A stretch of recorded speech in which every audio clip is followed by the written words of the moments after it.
심규진 교수라고 있죠. 73년 한동훈의 저자입니다. 한동훈을 높이 평가했던 그 사람인데요. 근데 심규진 교수가 한동훈을 손절했습니다. 유승민 후계자 됐다. 즉 배신자 됐다는 얘기죠. 그에 비해서 윤석열 대통령은 아주 높게 평가를 했습니다. 뭐라고 평가했습니까? 윤석열의 결기가 우파를 살렸다. 그렇습니다.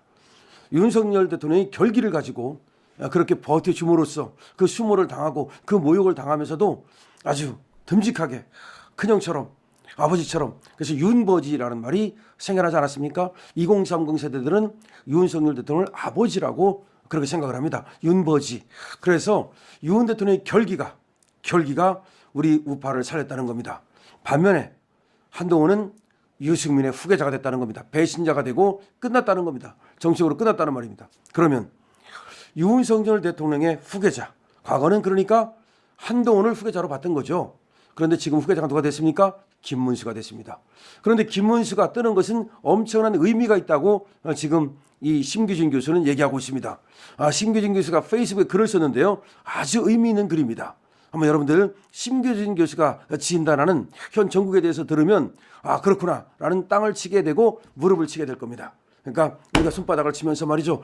그 말이 맞아. 이렇게 우리가 생각하게 될 겁니다. 심규진 교수는 스페인 IE 대학의 조교수고 현 국방부 전략기획자문위원입니다. 근데 자신의 페이스북에다 글을 썼는데요. 이렇게 썼습니다.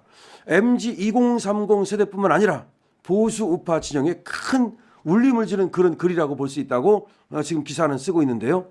심 교수는 첫 번째, 김문수 지사가 왜 뜨는가? 이거를 지금 진단했습니다. 김문수 지사가 왜 뜨는가? 여기 대해서 현 시국에 대해서 네 가지를 말했는데 그중에서 첫 번째가 김문수 장관이 왜 뜨는가? 김문수 장관의 부상은 굉장히 의미가 있다고 먼저 진단합니다. 윤 대통령 지지율이 지금 48.8%까지 지금 올랐는데 이거는 대선 때 지지율을 그대로 흡수했다는 거죠. 그런데 이재명과 양자 대결에서 이 윤석열 대통령의 지지율을 그대로 흡수해가지고 이재명을 누를 수 있는 사람이 누구냐? 생각해 보십시오. 지금 윤석열 대통령의 지지율을 그대로 가져갈 수 있다면 이재명을 이기는 거잖아요. 그러면 윤석열 대통령의 지지율을 그대로 가져가신 사람이 누구예요? 그렇죠. 김문수예요. 김문수가 지금 뭐 중도 확장성이 없네, 일시적이네, 웃기는 소리입니다. 그런데 역시 심규진 교수가 정확하게 봤어요. 지금 이재명과 붙는다면 윤석열 대통령의 지지율을 그대로 가져가는 후보가 이재명을 이길 수 있는데 바로 그게 누구냐? 김문수라는 겁니다. 심규진 교수가 이렇게 말해요. 이재명이 싫다고 그래서, 이재명 포비아 때문에, 이재명이 무섭다고 그래서 아무한테나 표를 주진 않는다는 거죠. 아무리 이재명이 싫어도 아무나 나온다 그래서 표를 줍니까? 아니죠. 이재명이 싫다 하더라도 이재명을 꺾을 수 있고 이재명을 이길 수 있는 후보한테만 표를 줄 건데 그게 바로 김문수라는 겁니다. 그러면서 지금 김문수 장관은 강성 우파를 아주 선명하게 대표한다는 거죠. 지금 김문수 장관이 부상을 하면서 골치 아파진 놈들이 저 좌파들도 골치 아파지고 헌재도 골치 아파졌다는 거, 이게 중요해요. 제가 말씀을 드렸잖아요. 이 후계자가 확실하면 헌재 애들이 윤석열 대통령을 제낄 수가 없어요. 무슨 말이냐? 김문수는 윤석열 대통령 지지율을 그대로 가져간단 말이야. 그래서 윤석열이 후계자가 된단 말이야. 그리고 김문수는 배신을 때릴 사람이 아니에요. 아시잖아요. 김문수는 절대로 배신을 때릴 사람 아니야. 지금 그렇게 어려움에 처한 박근혜 대통령한테도 충성을 다하는 사람이 바로 김문수예요. 김문수는 말이죠. 지금 윤석열 대통령에 대해서도 뭐라고 말했습니까? 대권에 대해서 물으니까 대통령께서 옥중에 계시는 데라고 말을 안 했습니다. 그 이상. 이런 사람이야. 그럼 생각해 보십시오. 만약에 윤을 제꼈다 이거야. 헌재에서. 근데 김문수가 그 다음에 대통령이 됐다 이거야. 그럼 헌재 이놈들은 말이죠. 윤하고 김이 힘을 합쳐가지고 완전히 헌재 얘들도 다 깜빡할 수 있다니까. 그렇기 때문에 헌재도 어차피 윤을 제껴도 윤의 후계자가 대통령이 된다면 윤을 제낄 수가 없는 거예요. 무슨 말이냐면 아버지를 제꼈는데 그 아들이 강성하면 아들이 무서워서 아버지를 갖다가 제대로 이렇게 제끼지 못하잖아요. 우리 동네에서 살 때도 아들이 건장한 아들이 한 서너 대 있어봐요. 그 아버지한테 함부로 합니까? 그런데 그 아버지가 말이야 아들도 없고 그냥 딸만 몇 명 있고 딸도 어디 사는지 모르면 함부로 하잖아요. 그거와 똑같은 이치예요. 지금 그런 얘기를 하고 있는 겁니다. 이렇게 되면은 이 강성 이 좌파들도 그리고 헌재도 최상목 같은 관료들도 골치 아프다. 다시 말하면 윤이 날아가면 야 그러면 최상목 같은 사람은 어차피 윤하고 하면 볼 일 없으니까. 근데 김문수가 돼가지고서 이 새끼 너 윤한테 배신 때렸지. 나는 윤의 후계자야. 이러면 이 최상목 같은 애들도 배신을 때릴 수가 없다는 거야. 자 그래서 지금까지 이 김문수가 부상한다는 건 어떤 의미를 갖냐면은 조기 대선은 이재명이 무조건 이긴다라고 하는 등식이 있었는데 김문수가 뜨면서 이제 해봤자 이재명이 질지는 모른다. 야 그래? 야 이거 어차피 이거 윤을 아무리 탄압하면 탄압할수록 오히려 김문수가 뜨네? 그러면 윤을 탄압하기 어렵다는 거죠. 김문수 장관은 정치 경력도 오래됐고 보수 중에서 신뢰도 탄탄하다. 지금 이 심기진 교수 그렇게 말하는 거야. 제 생각과 똑같아요. 조기 대선은 이재명이 무조건 이긴다라고 하는 등식이 있었는데 김문수가 뜨면서 이제 해봤자 이재명이 질지는 모른다. 야 그래? 야 이거 어차피 이거 윤을 아무리 탄압하면 탄압할수록 오히려 김문수가 뜨네? 그러면 윤을 탄압하기 어렵다는 거죠. 김문수 장관은 정치 경력도 오래됐고 보수 중에서 신뢰도 탄탄하다. 지금 이 심기진 교수 그렇게 말하는 거야. 제 생각과 똑같아요.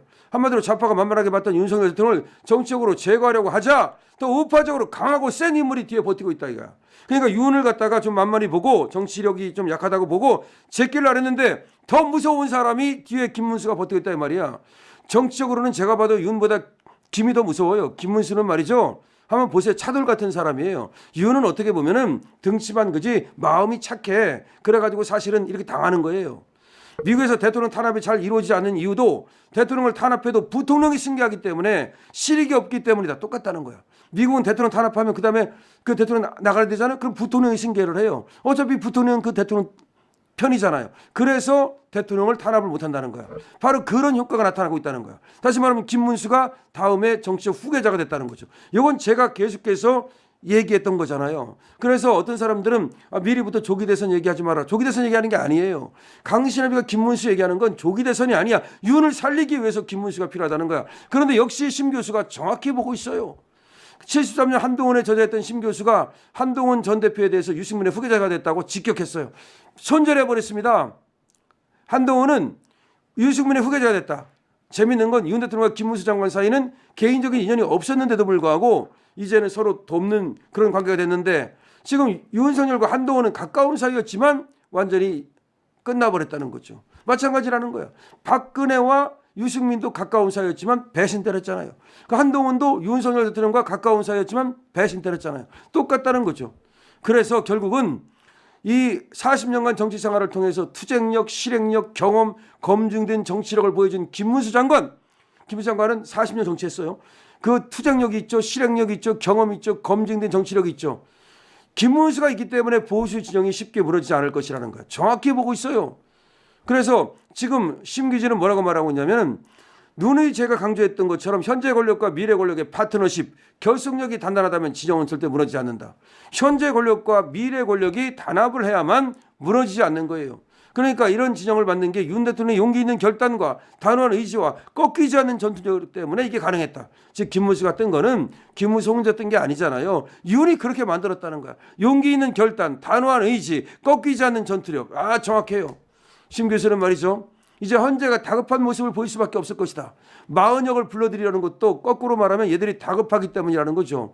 윤석열 대통령의 지지율이 올라가면 올라갈수록 이 헌법재판관 4명 이놈들이 이미 오염된 놈들인데 요 새끼들이 지금 그 생각을 바꿀 가능성이 많지는 않지만 이놈들도 어쨌든 간에 만약에 윤석열 대통령의 지지율이 올라간다면 확실하게 지금 흔들릴 사람들이 있다는 거지. 그러니까 안 흔들릴 사람이 누구야? 마흔역이지.